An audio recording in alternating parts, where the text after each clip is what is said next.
this dice to hopefully get some legendary gear. Well, and I've seen so many headlines before we jumped in and start filming about people, paying tens of thousands of dollars, up to $100,000 to get like the best kind of gear, and then sometimes still not getting anything good from those drops. So it's almost like they've got two bad systems, and they've chosen the worst. Well, so one thing that stood out very recently, because the game's only been on PC for a couple of weeks, it launched on Android initially, and then it came to iOS, and now it's on PC. There was a streamer called Quinn69, very well-known streamer, who just kept throwing money at it to try and explore how long would it take before they got one of these legendary gems. And they ended up racking up $16,000 before they eventually got one legendary gem, and then they deleted the game. But like what you said, if they had other sort of ways to pay through the game, they do have a battle pass, which you can fast track through by paying currency, etc. Of course they do. But a lot of the negative reviews are people just saying, just let us pay money for this. Like, let us we'll have one single fee. We'll buy a Diablo game, a premium Diablo game. Yes. On mobile, just give us something other than this horrendous nickel and diming, left, right, and centre.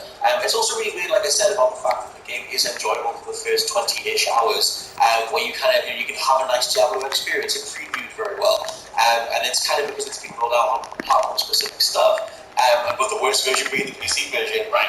It's kind of allowed them to sort of go, under the radar, yes. That. So again, get by, and then now it's going to be videos like this that raise awareness as to just how money-grubbing this entire endeavor is. And that's how a lot of these games kind of get around this fact, isn't it? Yeah. We see it in the kind of AAA space where you have games come out with no microtransaction store at all, and then a few weeks later, suddenly there's a microtransaction store, and the grind suddenly sets in out of nowhere. For Mario Strikers, even though you had 20, 30, maybe even longer of really enjoyable gameplay in this space, in the mobile space, in the kind of free-to-play space as well, that is even more insidious sometimes, because they know what they're doing in a lot of ways to hook you onto this gameplay loop, especially when the gameplay itself is good, and then to suddenly kind of put up this wall of, okay, you've reached your allotted fun time now, and now everything is kind of going to cost you money if you want to get the rewards at even a fraction of the pace that you were getting there before. So all the microtransaction side of it, there's been a lot of different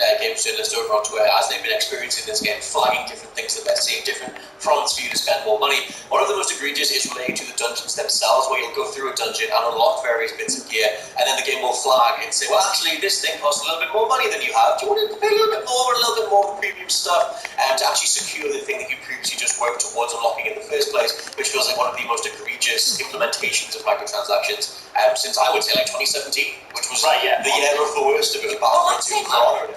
This kind of style, this kind of practice of microtransactions does feel outdated by this point. I know they're in the interview